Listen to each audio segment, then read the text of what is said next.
eosinofílica aguda con insuficiencia respiratoria. Es muy difícil de hacer un diagnóstico diferencial y que te vayas a puntualizar y que ahorita si tú revisas todas las historias de acá 5 años atrás, un diagnóstico de estos así tal cual no lo vas a encontrar así como está. Que no es muy sencillo, ¿no? ¿Y por qué se caracteriza? Porque tiene un inicio rápido, como cualquier otra, ¿no?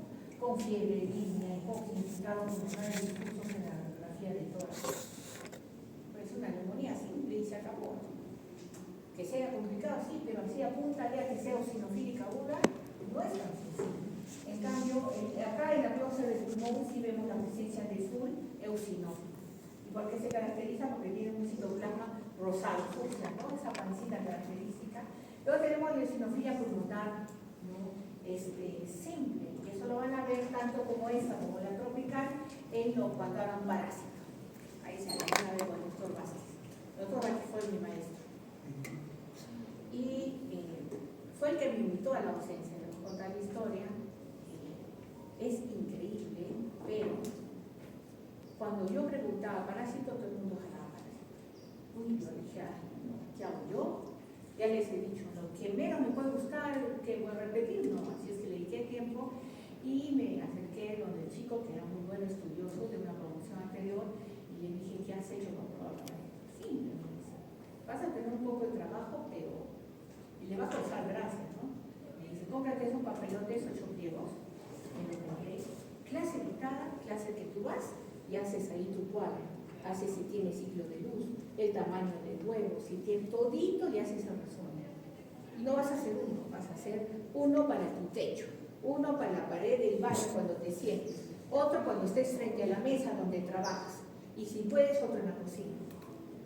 Yo me dije entre mí, este está loco. Y decía, ¿qué cosa? Sí, me dijo. Y me mostró, en ese tiempo todos no teníamos celular, o sea, en esa época, tampoco tan antigua soy, pero, o sea, no había el celular, ¿no? Entonces, y hazlo, me dice. Y miren, ese es el secreto que les he dicho, tú repites uno en la mañana y otro en la tarde, te va a ir. Y yo agarré y dije, sí, muy obediente, porque dije, este curso no lo jalo. Llegué a la casa, me compré no solo hice 4, hice 6, porque hasta en el jardín lo veo. Entonces agarraba, hice uno, hice todos los papelotes, y a la manera que hacía 1, 2, 3, 4, ya me lo sabía del tamaño del huevo, me lo sabía de memoria. El segundo parásito, lo que hacía, todo lo que iba avanzando lo iba llenando. Él me enseñó cómo iba a hacer, y tenía mi papelote así, ¿listo? Y una vez que eso lo pegaba en el techo, frente al esto, en el baño, hice todo. Mi madre dijo, este está loca. Pero dije, no me toquen, prohibido. ¿No? Y un día mi hermano todo bromista dice, ya tu papelote fue, no hubo papel higiénico, lo tuvimos que usar. Bueno, las anécdotas, ¿no? Pero finalmente todos esos papelotes chicos, me echaba en la cama y estaba así y empezaba a mirar. Lo repasaba. Y resulta que en el primer examen me pareció tan bonito, saqué 20. Les juro que saqué 20. Y este doctor y otro doctor, Valdivia, me mandaron a llamar. Así en el laboratorio de prácticas, yo estoy asustada. Y esta otra, pues empecé, señorita. La estamos llamando y la estamos combinando que nos diga la verdad. ¿Cómo es que usted ha plagiado? Me quedé fría. No, yo no he plagiado. En todo el tiempo de nuestra vida nadie ha sacado 20. Tal cual, o sea, ¿quién le ha dado el examen? Díganos la verdad. Y yo decía, no he plagiado. Ya me sentía nerviosa, casi me pongo a llorar. Y el otro, con mucho tino, me dijo, a ver, no estoy plagiado, entonces ¿le podemos tomar un examen oral? Sí. Listo. Y agarró uno. Ay, con el tamaño de un botán. ¿Tiene ciclo de luz? ¿No tiene esto? ¿Cómo es su ciclo de esto? ¿Dónde está? ¿Dónde les contestaba todo? Y yo me decía, a ver, hazme el ciclo de tantos, me agarré la vez, me dio la pesada, y empecé a hablar y todo eso. Le di su cátedra sin querer. Y dijo, sí, usted ha sacado. Me quedé fría, me asusté, ¿no? Y ahí el doctor me conocía. Mira, que yo no he sido brillante en la universidad, pero yo me conocía. Y ya cuando terminé, me dijo, y ahí me mandó a llamar cuando se enteró que justo había acabado la residencia en patología, me mandó a llamar con un colega.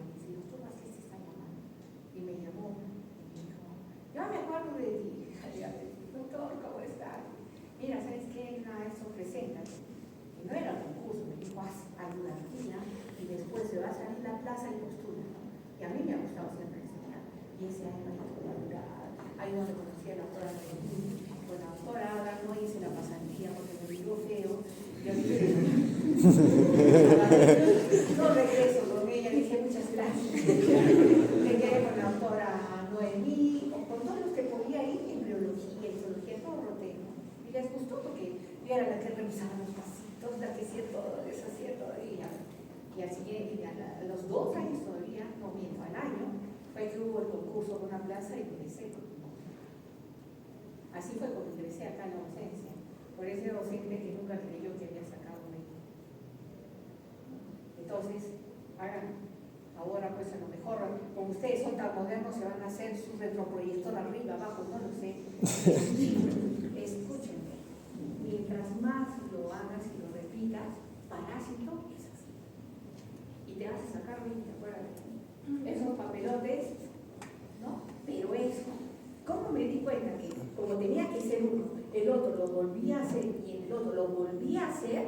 O sea, sin querer lo grabé de una manera que lo sabía así. Botero me lo manejaba así, o sea, Botero se quedó chico. ¿Por qué? Porque todito lo que el doctor agarraba y ponía alguna cosa que no estaba de él, esto agarraba también, corría mi papelote y le ponía una flechita, un lapicero de color. La cosa es que todo me lo tenía ahí. Y eso es parásito, así lo van a aprender, acuérdense de mí. Después, bien, entonces no se olviden de las clases de parásito. Y en resumen es importante, es muy importante que lo hagas tú, porque ahí estás aprendiendo. En la tropical, ustedes nos llevan enfermedades tropicales, debería haber una cátedra. En Lima, en cualquier universidad, hay un curso de enfermedades tropicales, ¿no? Donde está todo, yo cuando hice mi internado, que me fui a hacerlo a Lima, en el hospital militar, en todas esas instituciones, sobre todo en el militar, llegaban todos del bajo y todo eso, y había la UTA, o sea, todas esas enfermedades que acá ni soñando las van a ver. Y yo ahí las vi. Entonces, y tampoco llevamos esas cátedras nosotros, pero debería haber, es que un poco ahí producida por infecciones meningofilares, parásitos endémicos, ¿no? Eosinofía secundaria que aparece, por ejemplo, asociada a asmas, alergias, fármacos, de alguna forma de vasculitis, por eso todo lo que es eosinófilo que me dice hipersensibilidad. Y neumonía asociada, ¿no? En este caso, eosinofílica, crónica, idiopática. Todo lo que es idiopático, le voy a contar algo que aprendí. También de mis hermanos mayores le decía yo a los amigos que conseguía, me decía yo, cuando me daban miedo los exámenes prácticos, ¿listo? Y agarraba y me decía, ¿qué hago? Porque le miro la cara y me pongo, no le mires la cara, mírale desde la nariz para abajo, mírale de la frente para arriba. Y otra cosa, cuando tú sabes algo del tema y lo que te han preguntado, no lo sabes así muy claro, tienes que responder lo siguiente. ¿Saben qué? Depende. Chicos, nos va a hacer felices, acuérdense que en hematología, cuando estaba frente a un paciente, yo veía que la chica tenía una imagen mala y mariposa, o sea, ya sabía que para ver lupus y todo eso, ¿no? Tenía su carita, era cantado, ¿no? Pero no sabía cómo expresarme eso. O sea, se me olvidó, era un docente que de verdad te mirabas la cara y te bloqueabas. Y yo decía, y me acordé de eso, respiré profundo y le dije, depende. ¿Y de qué depende? Y empecé a hablar, ¿no? De esto y el otro, lo jalé para donde yo sabía controlar. Y ya, y de otro lado, esa cosa me la cambió a otra pregunta y lo jalé a donde yo sabía la información y aprobé muy bien. Así es que desde esa vez, mi depende toda la vida. Estoy ahí y dice, ay amiga, ¿me puedes hacer un favor? Sí, depende. Acuérdense, es para ustedes, tienen que ser muy hábiles. El término depende va a ser para que tú lo jales a tu información y puedas hacer. Depende. Y cierto, depende. ¿De qué depende? Bueno, es que por esto puede ser tal cosa. Ya lo jalas a donde tú sabes y le quieres dar. Ese es un tip que recién se los doy a ustedes, no lo he soltado para los demás. Bien, no se olviden. Entonces, luego tenemos la enfermedad intersticial o enfermedades intersticiales relacionadas con el tabaco. Nuevamente jalamos ahí la información. El tabaquismo también se va a asociar a neumopatías. Ay, chicos, no me acuerdo si me quieren mi ingreso o no. Ay, yo no. Bueno, ya. Me acuerdo, miren, a la hora que me acuerdo. Ya, una hora después. Y ya no me permite marcar la salida.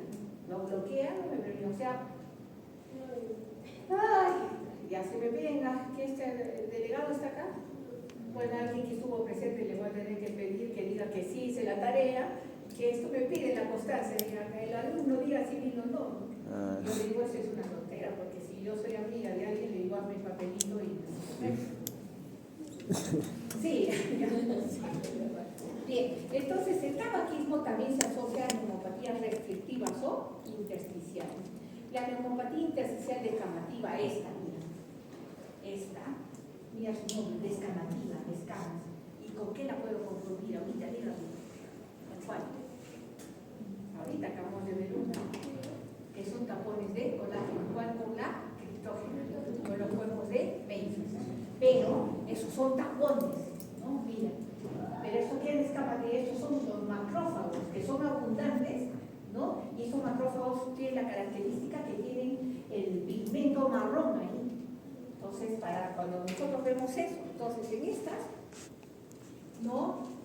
Tenemos la bronquiolitis respiratoria relacionada con la neuropatía intersticial asociada al tabaquismo y la característica histológica más llamativa de esta neumonía intersticial descamativa, que hace la sigla la acumulación de macrófagos con abundante citoplasma que contiene pigmento marrón, ¿no? El famoso macrófago del pulmón, así se ve, una neumonía descamativa.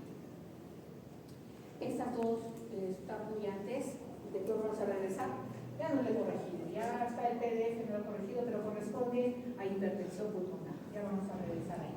Al hablar de hipertensión pulmonar, ¿qué les debe venir a su cabeza? ¿Qué cosa? Hipertensión pulmonar igual obstrucción. Eso es. Hipertensión pulmonar, obstrucción. ¿Por qué? Porque la obstrucción va a causar resistencia o no. Hipertensión. En este caso es pulmonar, pero el simple término de hipertensión es obstrucción. Ese es algo importante. Entonces, hipertensión en este caso pulmonar, cuando la presión pulmonar media, el cáncer, es la fisiología, ¿no es cierto? Es la mayoría de las veces secundaria a disminución de un área transversal del lecho vascular pulmonar o un aumento del flujo sanguíneo vascular pulmonar. Eso. ¿Cuáles son las causas de hipertensión pulmonar secundaria? ¿Por qué? ¿Cuáles podrían ser las causas de hipertensión pulmonar primaria? ¿Qué? Bueno. ¿Qué puede ser? Un tumor. Muy bien. Porque el tumor, ya sea infiltrativo o por efecto de masa, te va a producir obstrucción. Y varios. Pero si es un tromboembolismo, te va a dar una clínica bastante dura. O sea, tú que vivas con un émbolo ahí, es una clínica muy aguda. Estamos hablando que esto te puede dar, ¿no? Ese tumor va y eso. Pero el concepto de obstrucción tiene que estar relacionado con evolución. Acuérdense, es muy importante. ¿Y tú qué le corriges? ¿Qué le dices nada a ella? Mire esa cara. Oye, mira esa cara. Bueno. Mire, entonces, enfermedad pulmonar obstructiva crónica. La famosa EPO. Listo. Pulmonar obstructiva crónica. Por eso es que te digo, al hablar de un émbolo es algo que no vamos a hablar de cronicidad, es algo flash, ¿no? Entonces, o también es conocida como una neumopatía intersticial que se acompaña de destrucción del parénquima pulmonar con la consiguiente reducción de los capilares alveolares. Listo. La otra causa, embollas pulmonares de repetición. Embollas pulmonares de repetición. Y si hablamos de repetición, estamos hablando algo de cronismo. ¿Okay? Entonces, provoca una reducción del área transversal, es algo que va calando y te va a llevar a eso, ¿no? Y que a su vez produce un aumento de la resistencia vascular pulmonar. La otra causa, una cardiopatía. Miren, yo les digo el trío, pero en realidad debe ser un cuarteto dinámico, porque cuando hablamos de patología pulmonar, no debemos dejar a un lado patología cardiovascular, no debemos dejar a un lado patología hepática y no debemos dejar a un lado patología renal, porque todas están así, todas son dinámicas. Y si mi pulmón está fallando por esto, tengan la plena seguridad que es o secundaria o es consecuencia de una patología cardíaca y una patología cardíaca consecuencia de una patología hepática y así lo sacamos. Porque solo es fisiología, ¿no es cierto? Es gente. Entonces habrá una cardiopatía previa, ¿no? Como una estenosis mitral que aumenta la presión auricular izquierda, lo que genera presiones venosas pulmonares más elevadas y en último término hipertensión arterial pulmonar. Bien, entonces ahorita vamos a decirle a Santiago que le diga a su mamá que nos dé una cátedra cuando hablemos de patología de corazón. Es cardióloga. Sí, ahora quiero hacerlo. Santiago, yo lo digo, es como un hijo para mí, porque es el hijo de mi mejor amiga, lo he visto nacer, ha crecido, y nuestros hijos han crecido así.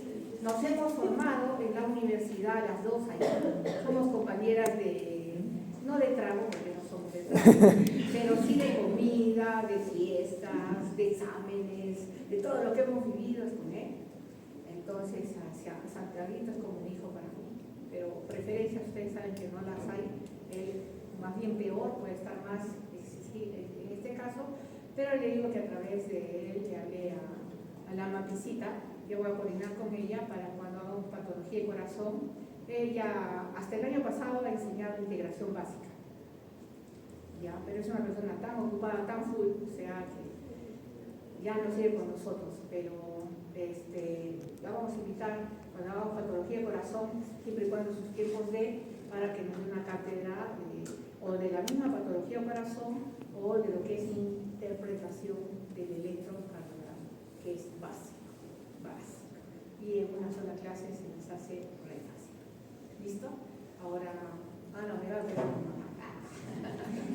No. Bien, entonces, cardiopatías es muy importante, ¿no?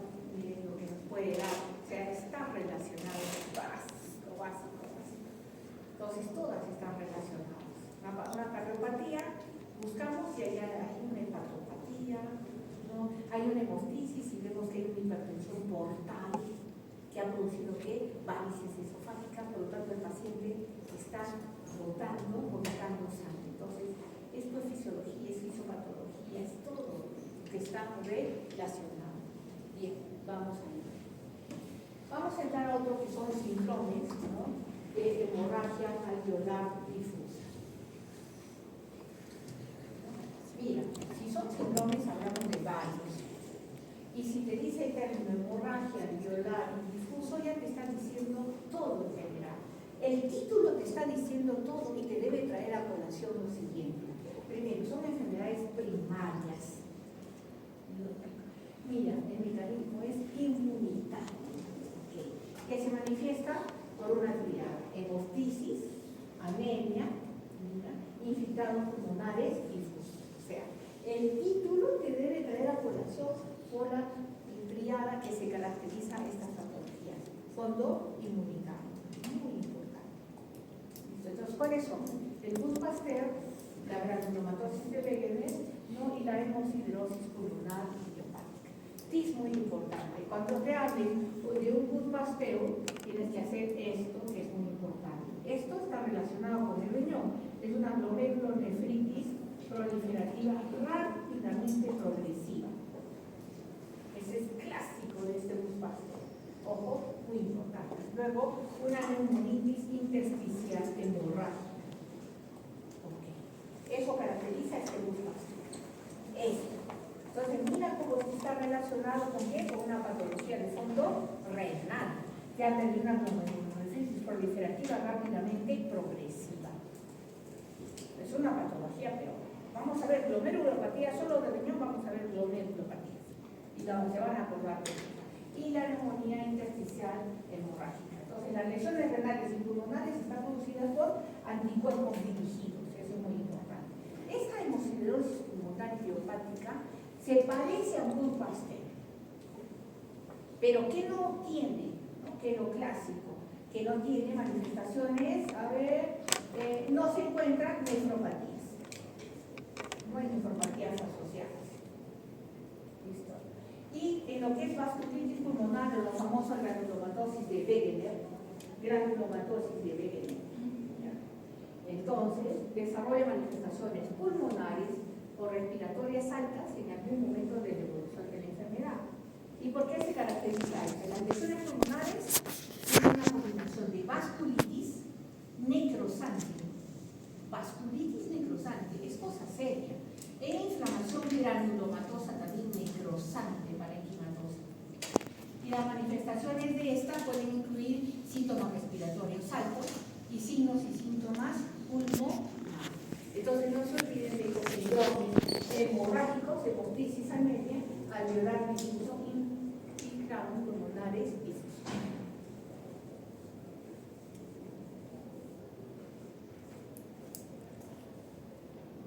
Y acá tienen, miren, una biopsia de pulmón, un paciente que tiene un síndrome hemorragíparo, algo de ese hemorragíparo, ¿no?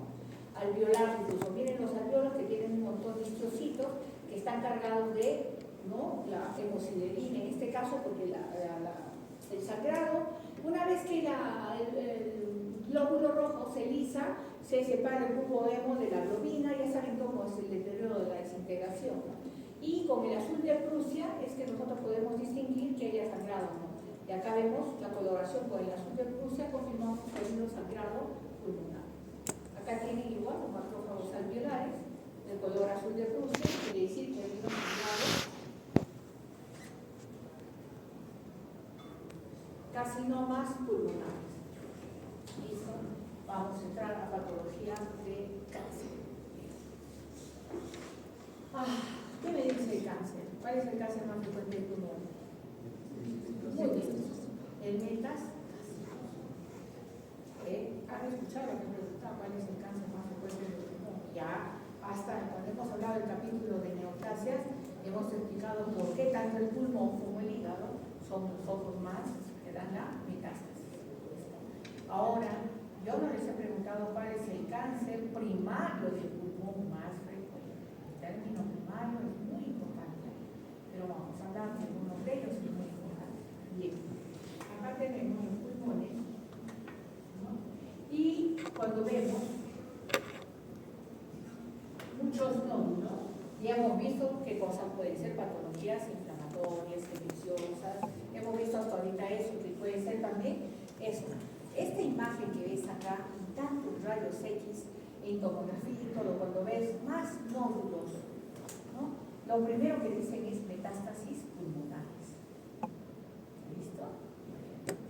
Cuando vemos generalmente algo así, es primario de pulmón, o sea, un solo tumor propio de muchos nódulos, metástasis, o cualquiera de las que acabamos de hablar, que hay que hacer ¿qué? Diagnósticos diferenciales.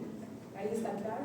Bien. También les he dicho que si tenemos ahí, porque generalmente es eso, evaluamos claramente el grosor de la pleura. ¿Y por qué evaluamos el grosor de la pleura? Ahorita hemos visto la fibrosis pulmonar idiopática, ¿no es cierto? Y hemos visto la imagen porque lo primero que hace es engrosar la pleura o infiltrar la fibrosis acá y hace que todo eso sea una fibrosis pulmonar, ¿no es cierto? Pero acá ya estamos viendo más, porque si vemos esto y el paciente tiene una clínica, agarra y le hacen una resonancia y dicen, no, esto es un cáncer. Perfecto, tienes que hacerle biopsia. ¿Por qué te pido que tienes que hacerle biopsia? Porque yo, tan solo con imagen, no te puedo aseverar de que sea un cáncer de pulmón que haya infiltrado pleura o pleura que haya infiltrado pulmón. ¿Está claro? Entonces, solo la biopsia me va a decir cuál es primario. Ahí estamos. Esto es diagnósticos. Ahí vamos con los cánceres más frecuentes. Vamos. Los cánceres más frecuentes, aparte de metastásico, hablamos de los primarios de pulmón, es el adenocarcinoma. ¿Y por qué lo pongo acá? Para que les quede claro lo siguiente. Adenocarcinoma. Primero, más frecuente, en mujeres. Más frecuente, periféricos, como te lo he puesto acá. Y lo he puesto así globo porque para que entiendas que esto es ¿qué? Adenocarcinoma. ¿Listo? más frecuentes que en mujeres fumadoras sobre todo, el adenocarcinoma, mujeres periféricas, ¿no? El carcinoma, que te da una masa grande y todo eso, esto lo he hecho por periférico, o sea, periférico, el cáncer más se presenta en la periferia, y una masa difusa y todo eso, que no está periférico, sino está localizado en tu madriguera, pero solo es una, hablamos del carcinoma escamoso o epidermoide. Más frecuente, varones. Más frecuente, fumadores. Bueno, es un cigarrillo.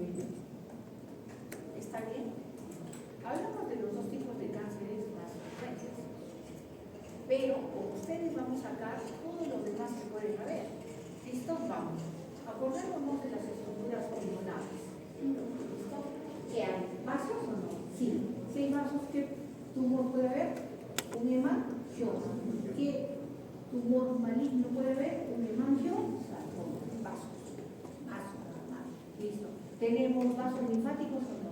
Sí. Puede haber un linfangioma o un cáncer que se produce ese. ¿Tenemos ganglios o no? Sí. Y si tenemos ganglios, ¿qué puede haber? Procesos inflamatorios o tumorales. ¿Cuál es el más frecuente? Linfoma. El infeccioso más frecuente, tuberculosis. Polifragilitis tuberculosis. Sigamos. Hasta ahí está. Bien. Tenemos glándulas, ¿no? Todo lo que es esto, y a nivel de las glándulas tenemos los adenocarcinomas. Ese epitelio glandular, pero también el otro tipo de epitelio que va a dar un carcinoma escamoso.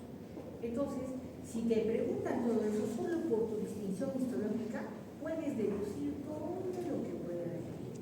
¿Quién envuelve a la pleura? Perdón, al pulmón, la pleura. ¿Y qué te puede dar? Un mesotelioma.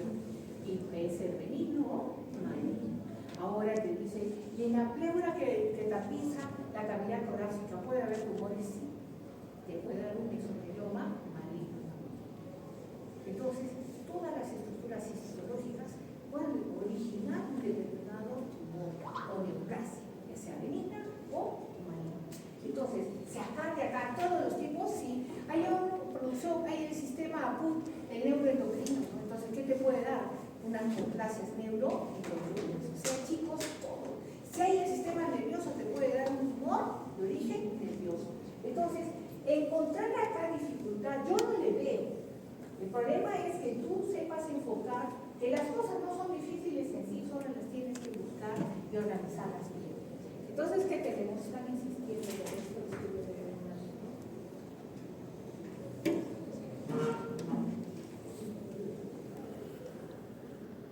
Que es el más frecuente en frecuencia y carcinomas epidermoides de células grandes y de células pequeñas. Todos estos tumores tienen una distinción clínica y genética, que son los famosos carcinomas de células pequeñas pulmonares, las siglas, ¿no? Carcinomas de células pequeñas pulmonares. Y se trata con quimioterapia. Porque casi todos tienen ya metástasis en el momento de hacer diagnóstico. Y ya lo sabemos. Solo un incidentaloma, como les he dicho. ¿Qué es un incidentaloma? Que tú entras, pues, por una neumonía o por un cuerpo extraño, qué sé yo, te hacen todo el estudio radiológico y en eso te encuentran una masa o algo. Hacemos la biopsia y es un adenocarcinoma in situ localizado. Esos famosos incidentalomas son los que salvan la vida a muchos. Y le dicen, oye, mira de lo que te libraste, ¿no? Y podemos hablar de que está curado porque salió el tumor y todo, ¿no? Pero ya sabemos por la, ¿no es cierto?, la biología molecular del cáncer y todo el proceso que hemos visto, que este solo da manifestaciones ¿cuándo? ¿Cuándo? Cuando ya está avanzado, cuando ha hecho metástasis, cuando está tranquilamente establecido y dice, hagan lo que quieran que a mí no me botan de acá. Entonces, esos incidentalomas ascendidos, una colega en un examen prevacacional y encuentra un nódulo pulmonar, casi le da ataque. Entraron, le sacaron todo, era un carcinoma, ¿no es cierto?, de neuroendocrino en este caso, se mide ahorita el que tenemos en las prácticas, el cáncer en apéndice, carcinoma neuroendocrino. El carcinoide, y le tomó, tenía un carcinoide pulmonar, se lo operó y todo eso, pero una placa simple detectaron, fue a tiempo y todo. Pero esos son los famosos incidentales, o sea, es algo incidental, tuvo suerte, pues, ¿no? Porque después, ¿qué pasó? Entonces no se olviden de eso. Entonces, los demás cánceres pueden curar con cirugía cuando están limitados al tumor. Yo les digo, pacientes que he visto que le han hecho cirugía, que le han hecho diagnóstico, que han recibido quimioterapia y todo, es demasiado raro que no haya de sobrevivir para mí, los casos de esto. Cáncer de pulmón es muy agresivo. O sea que ahorita me busquen de verdad pacientes que hayan sobrevivido un cáncer de pulmón, que le han quimioterapia, que le han dado todo esto y esto. El tabaquismo es el factor de riesgo más importante para el cáncer de pulmón. En mujeres y pacientes no fumadores, el adenocarcinoma es el más frecuente. Los cánceres de pulmón, sobre todo, ¿no es cierto?, los carcinomas de células pequeñas pueden ocasionar síndromes paraneoplásicos. Ya saben que son síndromes paraneoplásicos.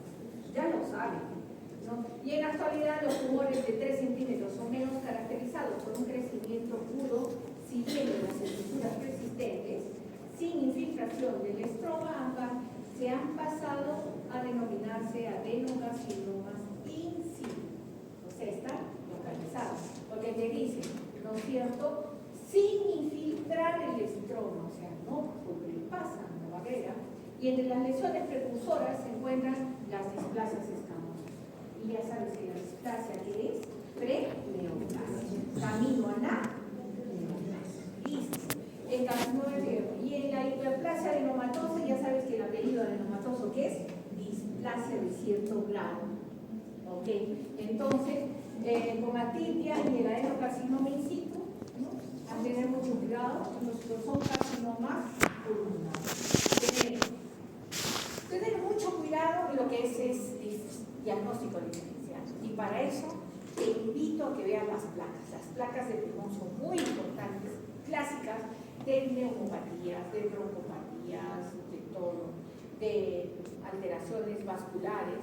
La placa pulmonar que tiene, hemos visto, ¿no?, cuando hemos visto trastornos hemodinámicos, cuando no es de origen cardiogénico, o sea, todo eso es muy importante que lo sepas identificar. Pulmón es así. El TIF, una sola masa, ten mucho cuidado, porque puede ser solo un quistinativo grande, una bula grande, ¿no? Y hable que puede ser primario del pulmón o metastásico del lugar. Porque si tú encuentras que es metastásico, ¿qué tienes que hacer? La obligación de buscar dónde está el primario, de dónde se están disparando.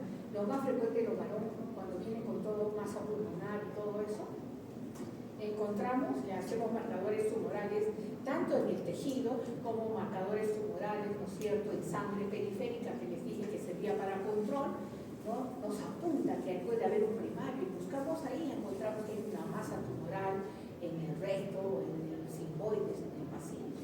Entonces hemos encontrado el primario, pero ya hay con metástasis, ¿no?, un poco bien ahí, pero bueno, el manejo no es tan sencillo.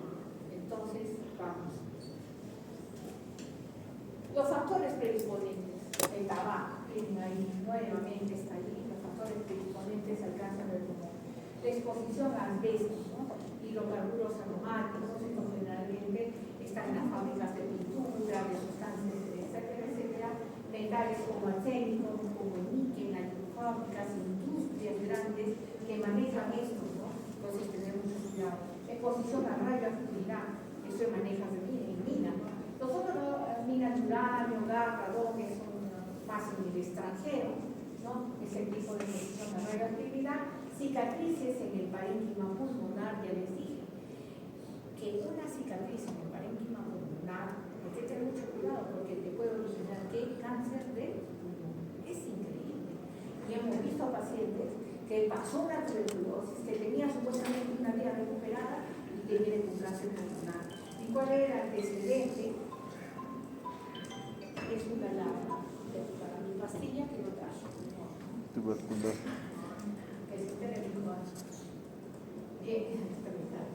Las cicatrices. Entonces el paciente empieza a tener una masa y pensamos que era otra caverna o algo pulmonar, sea por el antecedente, ¿no? Se le hace la biopsia, ¿no?, y era un cáncer pulmonar, murió, salió a flote con su tele, su familia y todo, y después de tiempo viene con eso y se muere con un cáncer pulmonar. cicatrices en el paraíso abunda, el antecedente de fibrosis pulmonar de cuerpos extraños, eso puede darte un cáncer de pulmón. ¿Y hay alguna pregunta? No me hables. Una cicatriz en el pulmón te puede dar cáncer de pulmón, y yo dije, está loco, ¿no? Eso es cuando no lo estudies bien. Entonces, miren acá, siempre la revista te está diciendo que es una necrosia, no se olviden, ¿no? Es en fresco, y lo que estamos viendo es el cáncer pulmonar.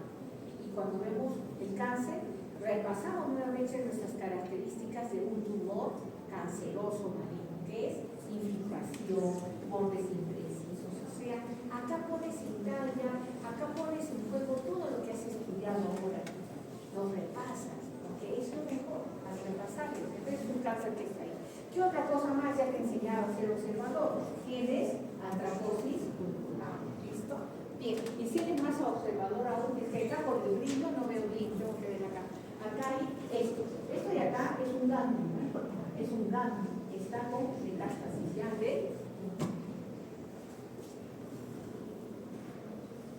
Y acá tenemos los patrones morfológicos del cáncer. Hemos visto el más frecuente, el escamoso, ¿no? En varones, y el glandular en las mujeres. Y acá aplicamos lo que ya sabemos, los grados de diferenciación. Acá tenemos un escamoso que tiene perlaconia, y se les ha explicado desde el cansancio que la presencia de perlaconia o de queratina me dice que todavía el cáncer, ¿no? Al 100% no está inmaduro, o sea, logra madurar y formar perlaconia. Por lo tanto, es un carcinoma escamoso, ¿no? Bien diferenciado, que queratiniza. Pero cuando ya no logra madurar y estamos frente a lo que es inmadurez, estamos frente a un carcinoma epidermoide inmaduro o infiltrante poco diferenciado. Están logrando diferenciación, también lo sabemos. Acá tenemos un adenocarcinoma, ¿no? Vemos todas las características nucleares, etcétera, del adenocarcinoma. Pero, y acá, por ejemplo, yo veo que el cáncer es originado en el epitelio de las glándulas, por eso digo que es un adeno bien diferenciado. Pero acá ya no veo esta imagen, por lo tanto, estoy frente a un adenocarcinoma pobremente diferenciado. ¿Listo? Es solo recordar lo que ya hemos aprendido hasta ahora. Después vamos a ver de esto como tiene un aspecto cavernoso, es decir, que tiene áreas de necrosis y todo. La presencia de necrosis tumoral es un punto, es un plus para decir que es un cáncer bastante agresivo. O sea, que es una neoplasia que todavía se está esforzando, está en un proceso de litigio ahí, por lo tanto, entonces esto de dónde puede venir, ¿no? Al toque. Yo en fresco, cuando recibimos una pieza quirúrgica, agarro mi lámina, un hisopo, sino con el mismo bisturí, hago un raspaje, lo extiendo ahí, lo mando colorear, y con lo que descama yo ya te puedo decir muchas cosas. Entonces es muy importante, pero miren la imagen. Ahora, si yo te hubiera puesto las placas acá para que veas, acuérdense, siempre hagan el diagnóstico diferencial. El lugar, cuando me acordaba, a veces tengo un bloqueo,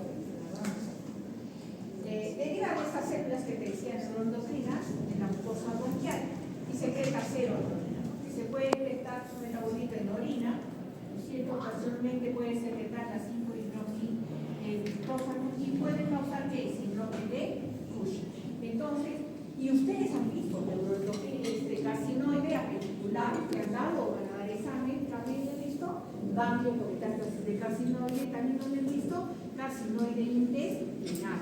Entonces, como ya lo han visto, lo van a volver a ver, porque el cáncer o el patrón del cáncer esté acá en la China o en cualquier otra estructura es el mismo, y acá lo tiene, ¿no?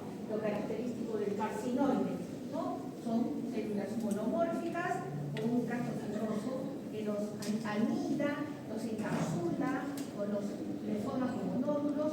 Pues es característico este tipo de patrón de crecimiento de tumor carcinoma, ¿no? Acá te dice, mira acá, este es el fresco, este es el tumor, esto es la masa esférica, pálida, acá está la flecha, el aspecto histológico del carcinoma. Los síndromes para neoplasia asociados al cáncer del pulmón. Todos Los tipos de cáncer van a tener síndromes. Toditos. Esos son los síndromes paraneoplásico. Y en algunos son muy sencillos de identificar. Pero como alguna vez les hablé, en el riñón, el tumor de riñón es el gran mimo de la medicina, si vamos a estudiar fisiopatología, que te da pues cualquier cantidad, pero lo que menos se puede aproximar a que sea un origen renal, ¿no? Entonces, a considerar que todos estos paraneoplásticos no son así, ay, sí, esto puede ser, ¿no? Hay que estudiar muy bien.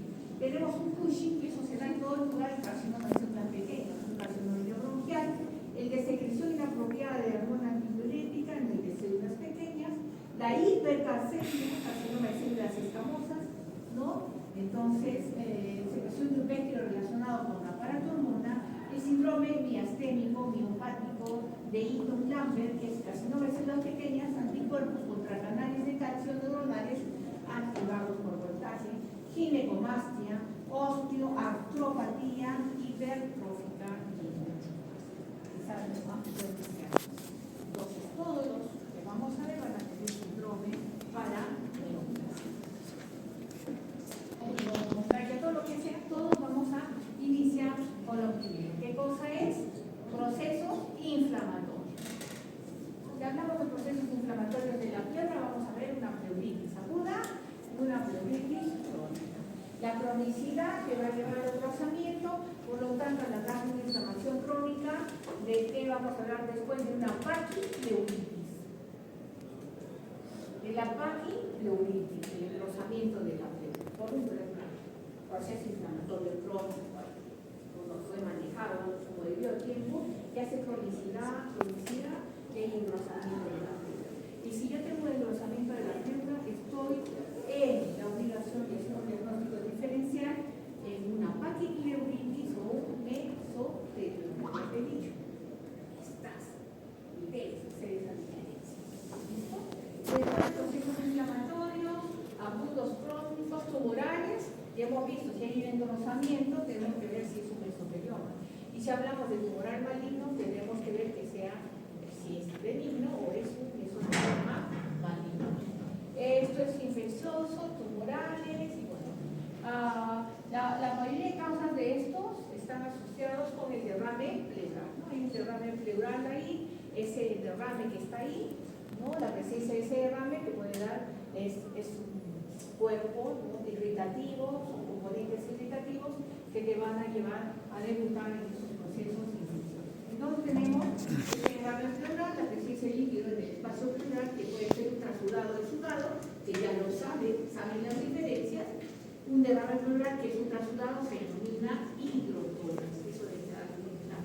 Un exudado que se caracteriza por un contenido de proteínas en la pasta, ¿no es cierto? Me dice que hay pleuritis. El quirotórax, ¿no? Es una acumulación pleural de líquido linfático lechoso que contiene microglóbulos de líquidos.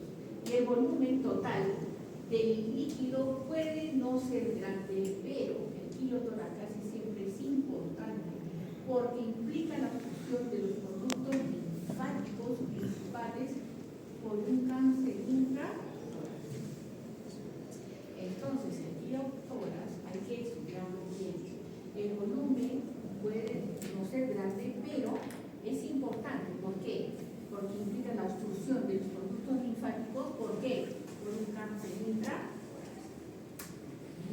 Y luego un mesotelioma maligno que ya hemos visto es el infrecuente cáncer de células mesoteliales. Felizmente es infrecuente, pero las otras veces que hemos visto el paciente muere muy agresivo. Suele originarse en la pleura parietal o visceral y aunque también puede aparecer con mucha menos frecuencia en el peritoneo, donde haya mesotelio, puede haber un mesotelioma, que quede claro. Y en el pericardio. Ha tenido mucha importancia porque se relaciona con la exposición a ¿qué? Al amianto o asbesto, que quede claro. ¿Ya? Entonces acá tenemos el mesotelioma, fíjate. Este mesotelioma es pues diferente a un metastásico, pero sin embargo hay varios nombres. ¿Por qué? Mira, si se origina acá, ya te he dicho, yo necesito la biopsia para hacer el diagnóstico. ¿Por qué? Porque o se origina acá y está infiltrando al pulmón, que es lo que está sucediendo, o es uno del pulmón que está infiltrando a la arteria. Entonces es muy importante. ¿Y qué está produciendo compresión del pulmón? Mira, llegar a este extremo, lo que estamos viendo es una necropsia.